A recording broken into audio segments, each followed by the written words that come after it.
Hi, my name is Julio and welcome to my channel, Know the Ride. Sa channel na to, nagre-review kami, test ride, pati magbibigay kami ng opinion namin sa mga motorcycles, cars, bikes, and anything on wheels.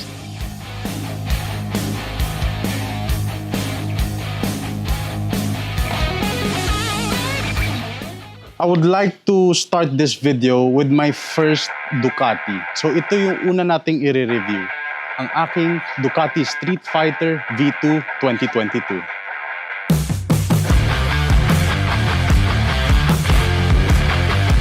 So sound check muna tayo to start this very in-depth review.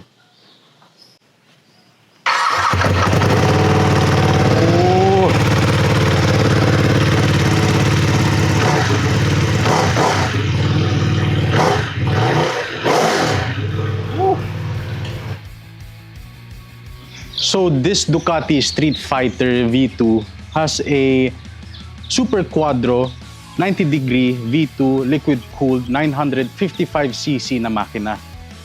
Tapos meron rin siyang 150 horsepower pati 101 Nm of torque.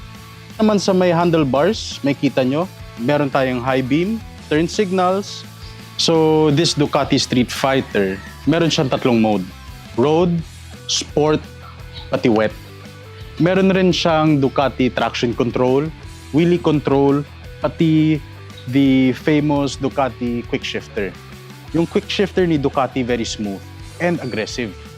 Kaya hindi siya nagbibigay na masyadong stress sa makina ni Street Fighter or any Ducati motorcycles. The brakes, as you may see, they are Brembo. Kaya expect nyo talaga kumahagat siya, especially during fast rides. Kaya safe na safe kayo dito. And then front, makita nyo, galit na galit yung motorcycle. Kaya kung nadadala nyo to sa daanan, sa harap pa lang, from afar, makita nyo na agad yung Street Fighter. And as for the seat height, I'm 5'9", and I'll show you kung nakatiptoe ako hindi.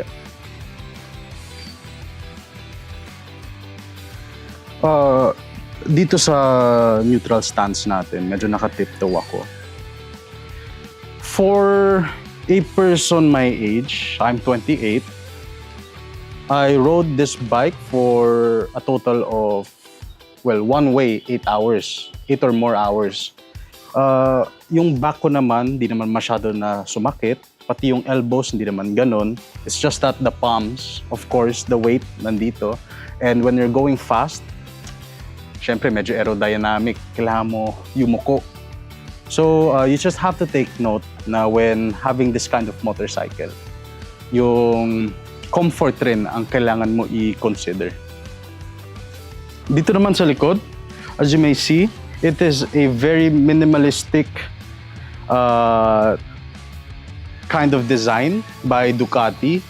Meron rin siyang vents here for aerodynamics, similar to a Panigale. And from the back, kung nag-aantay ka sa traffic, tapos nakita po tong motorcycle na to, para mapapatingin ka talaga eh. Sa likod pa lang, gusto mo agad malaman, anong klaseng motorcycle ito, di ba?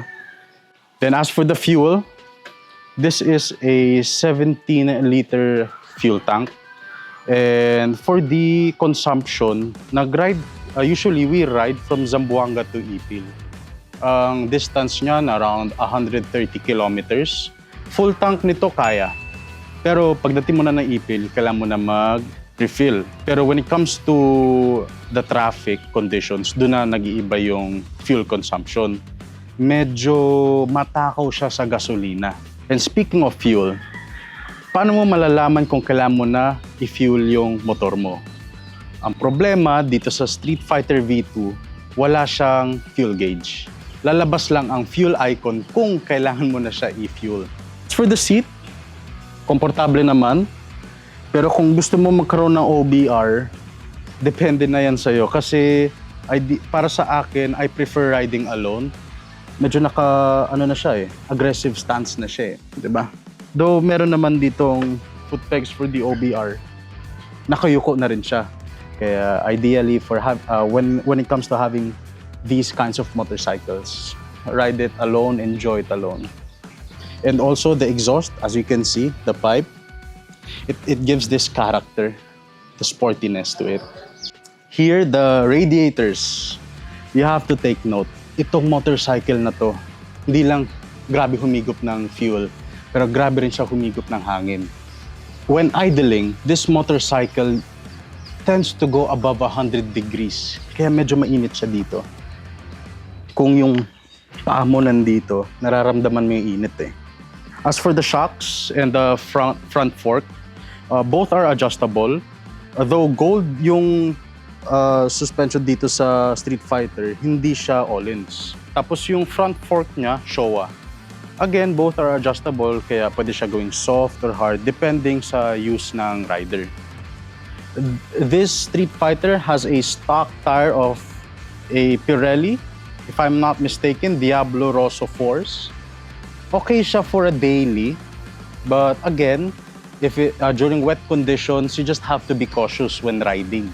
And my experience having this kind of motorcycle, given that this is my first Ducati, I was excited, di ba? Pero take note, pangatlong motorcycle ko na to. Noong unang motorcycle ko was a scrambler.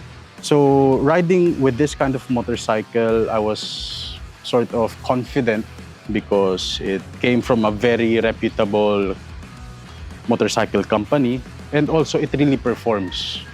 And most importantly, kahit stock, lahat dito, the sound is something unique, especially coming from a V2 lineup. What are the pros and cons on having this kind of motorcycle? I would like to start muna sa pros, syempre. Number one, the status of having a Ducati. Alam naman natin, pag narinig mo Ducati, mabilis, mahal, but most importantly, pogi. Kung nasa daan ako, dala ko to, it's a head turner. Even though na hindi siya ganun ka-loud, pero again, having an aftermarket exhaust is a must. But yes, on the road, pogi siya. Second, the performance. 150 horsepower, 100 plus Newton meters of torque is no joke. Pipiga talaga yan. Magbibigay ka agad yan ng power kung kailangan nyo. Tapos yung makina, very smooth, yet aggressive yung niya, quick shifter, up and down. So, hindi siya masyado nasi-stress. Unlike other quick shifters out there sa mga motorcycle brands. And third, the minimalist look and the sharp look that it gives. Similar sa first pro natin na pogi, ang third dito is the aerodynamics, ang performance. Kahit naked bike siya, yung hangin kasi pupunta dito eh. You feel the air resistance. So whenever you ride very fast, alam mo yumuko, you can feel the lesser drag. And it is also because of how it looks. Okay, may purpose rin yung itsura nito. Kaya doon rin yung nagugustuhan ko dito sa motor na to. And the fourth one is the riding community. Having a Ducati also gives you the privilege to meet people from different walks of life. And not just sa Ducati group, pero yun na nga, ito ay isang key to meeting new people. Siyempre, mahilig kayo pareha sa motorcycles, di ba? Then once a person sees that you have a Ducati, you instantly have a conversation. And lastly, fifth pro for this motorcycle is the emotional connection na I get dito sa motorcycle na to. Once I sit on this, be behind the handlebars, I have this feeling of being fast yet safe, diba? Performs, yet sometimes it becomes a subtle bike. Kaya perfect siya for the roads, but not ideally rough roads. Pero when it comes to city riding, tapos from one province to another with the proper road conditions, okay si Ducati Street Fighter V2. So, for the cons naman, ang top 5 con ko dito, let's be real. Having a Ducati, it is very expensive. First with the price. With the price tag of, during that time, I believe, was around 1.2 million plus.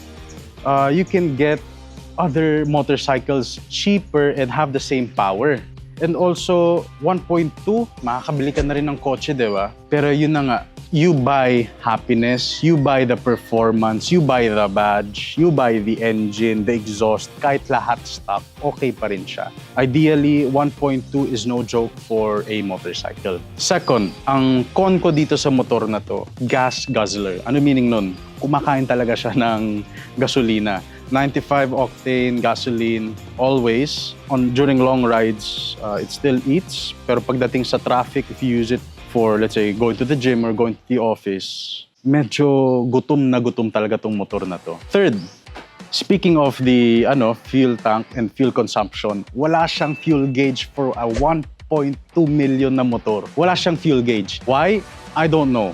Pero sana naman, di ba, Ducati, if you're watching this, having this kind of bike, konting bar lang dito na fuel gauge. Pero again, you buy the badge, you buy the performance, and other quirks and features. Pero hopefully, in the future, na magkaroon rin sila ng fuel gauge, di ba? And fourth, maintenance cost, di ba?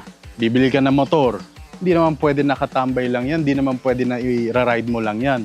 Siyempre, ayusin mo yan, aalagaan mo yan. And having a Ducati motorcycle like this, kung ipapadala mo to sa kasa, ang PMS, nako, antayin mo pa sahod mo, mag-iipon ka pa, tapos pagdating pala ng motor, PMS, gastos lahat. Kaya, when buying a motorcycle like this, you really have to, take into consideration kung magkano rin yung maintenance nito. And lastly, the fifth con on having this kind of motorcycle. Well, right now, we're here in Zamboanga, and the roads here are not that good as compared to other cities. Having this kind of motorcycle is okay, pero nabubugbog siya. During rough roads, may pothole lang, mararamdaman mo talaga siya eh. Tapos medyo masakit. And in turn, mapapagastos ka kung nasira. So without further ado, let's bring this out and have a test ride. Kahit umuulan ngayon, okay lang kasi we'll be on the wet mode option.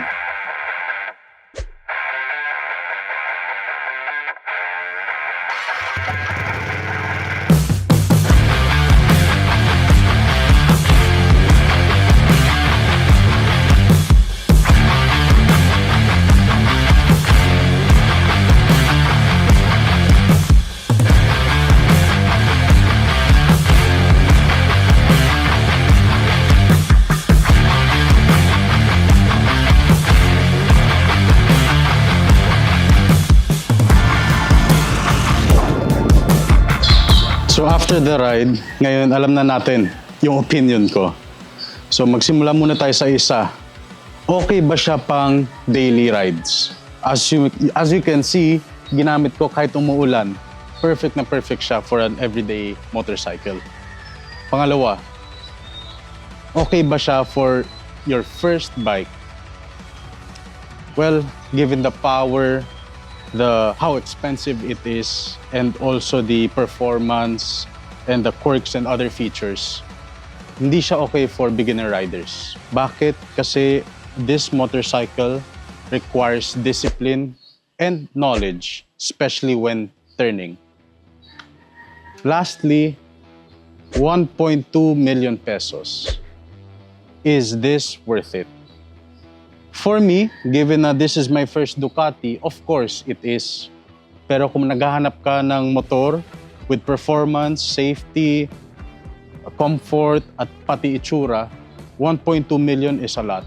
So if I were you, hanap ka muna ng ibang motorcycles, sakyan mo, ride mo, then from there, you can decide. So with that, I'm Julio, and thank you for watching Know the Ride. I hope you like, subscribe, and share this video. And if you have any other motorcycles or cars na you want me to review and give my honest opinion, comment down below. Thank you so much.